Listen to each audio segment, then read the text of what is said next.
In this lesson, we're going to be performing operations on rational expressions. So there's four main operations that we'll be taking a look at: addition, subtraction, multiplication, and division. And we're going to be applying these four operations to our rational expressions. All of the same fraction rules that you know are going to apply here. It's just a matter of seeing the little tweaks and nuances about, wait, how's it manage that part? But all the same rules are true. For instance, when adding fractions, such as we're seeing in this problem, remember when you add fractions, you need to have a common denominator because that denominator will stay the same when you add them. In this problem, you'll notice we already have a common denominator, which makes our lives a little bit easier. And so because of that, I know that my final answer, or at least my next step, is going to be something over 2x minus 9. Now, to get that something, I'm going to be doing 13 plus the 4x plus 7. And since I'm just adding that, the parentheses don't really change anything. I put them in there just to help keep track of things, and it is helpful when we hit subtraction. But basically, I can just combine like terms on the top, so the 13 and the 7 will add together and give me a 20. So that would be 4x plus 20 over 2x minus 9. Last step, look to see if it reduces. Can I divide anything out of both top and bottom here? No. That 9 kind of throws a wrench in it.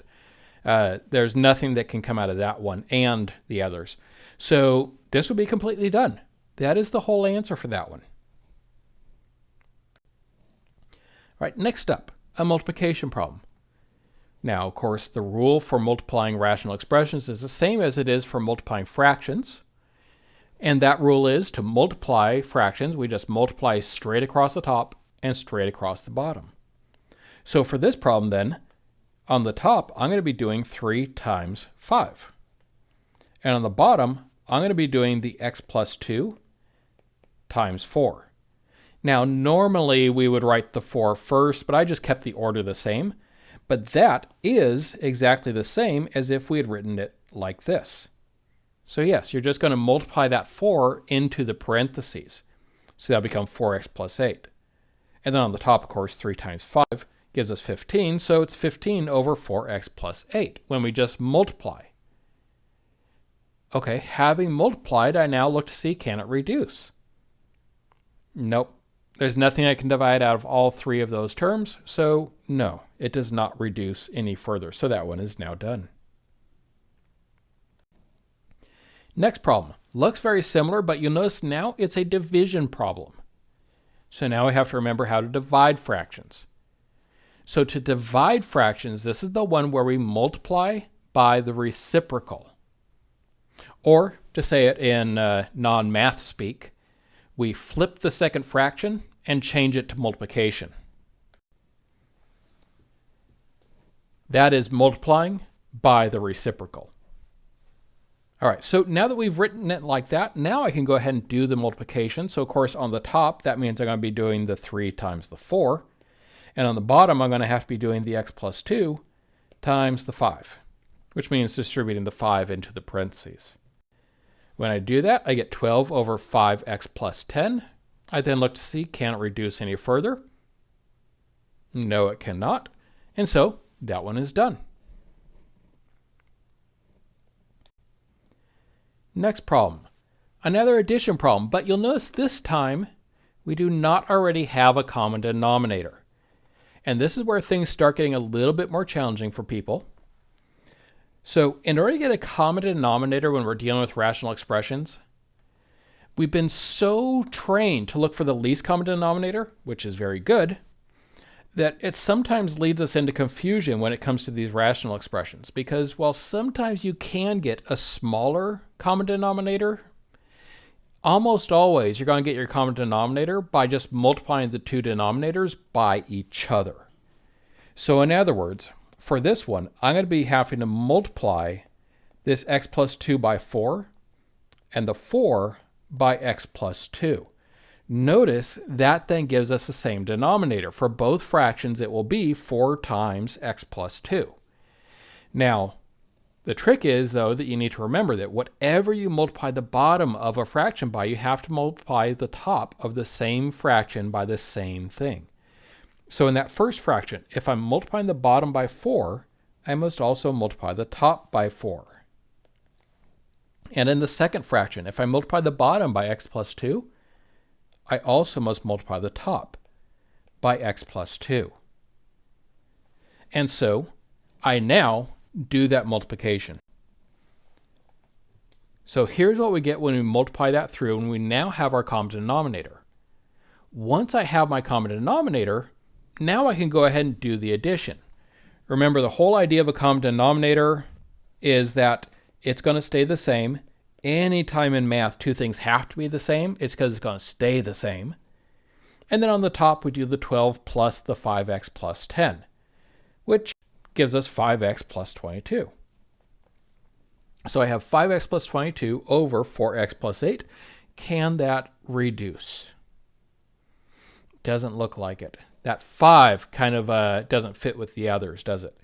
And so for that reason, this one does not simplify any further, and therefore that is your final answer here. On to our next one. And some of you might look at this problem and think, this one looks crazy. This is really hard. All of a sudden, life just changed. Things are way more difficult now in this problem. No, don't worry about that. This actually is a very doable problem.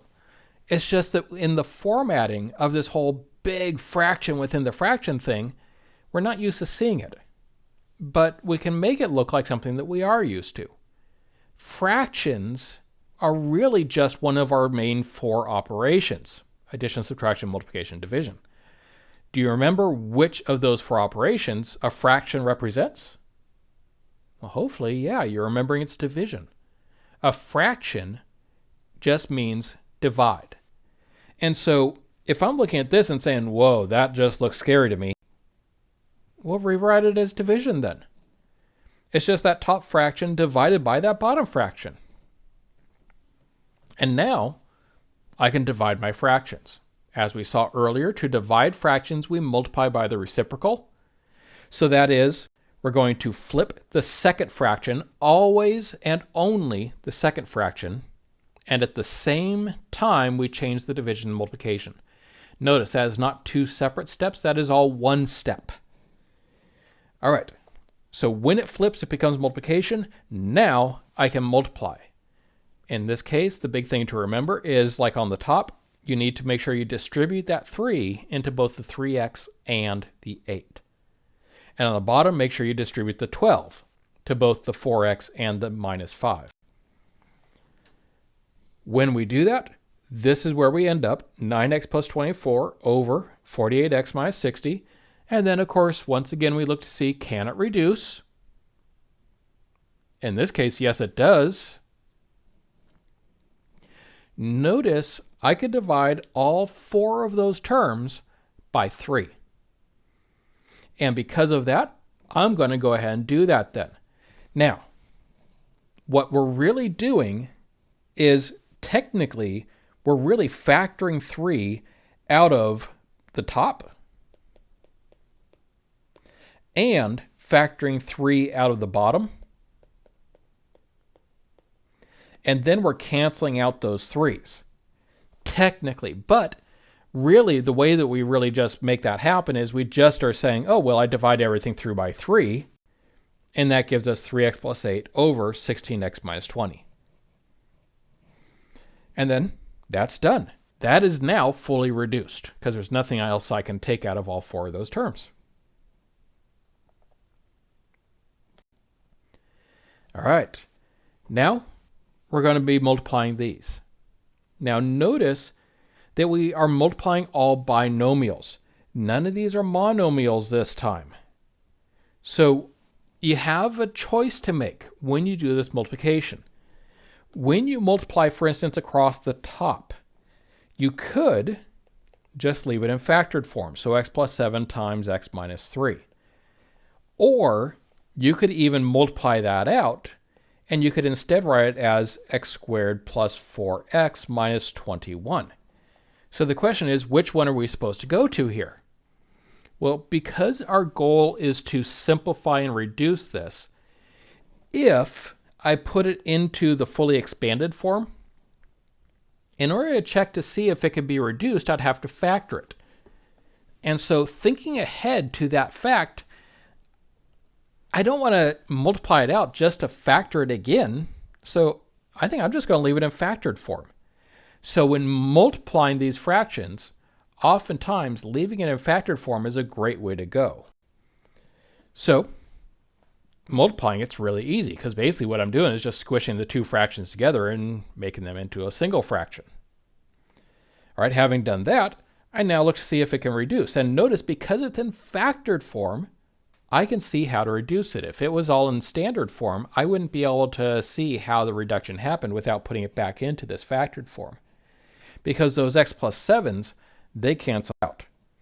And so the whole thing just ends up boiling down to x minus 3 over x minus 4. And now we get into our very last problem out of this lesson. One big old division problem here. So when looking at this problem, remember the last one, how factored form actually made our lives a little bit easier? It'll do the same here. I don't really want to have to multiply out the trinomials and end up with something that's like x to the 4th. Especially because if I go and try to factor that later, I don't know how to factor that x to the 4th.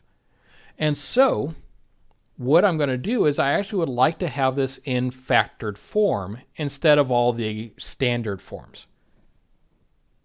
So the first thing I would suggest you do is factor.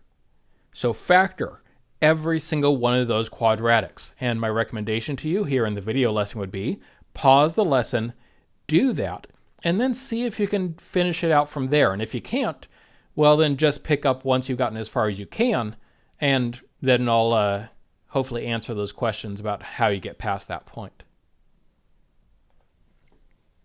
All right, so let's take a look at those factored forms.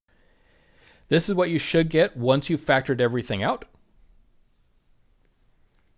Now that I've written everything in factored form, I'm going to deal with the fact that it's division. Dividing fraction means multiplying by the reciprocal. So I change the division and multiplication at the same time that I flip the second fraction. And now I can multiply them. And of course, multiplying these factored forms basically just means you're going to squish them into one big old fraction. And now we look to simplify. That is, we look for anything that appears in both the top and the bottom. Any pairs that are multiplied in both the top and the bottom. And we cancel those out. And whatever we're left with, that is our solution. And so you notice this big old ugly thing that we start with actually simplifies down quite a lot. The whole thing is just x minus 8 over x minus 7. And that's it. We are done with that one.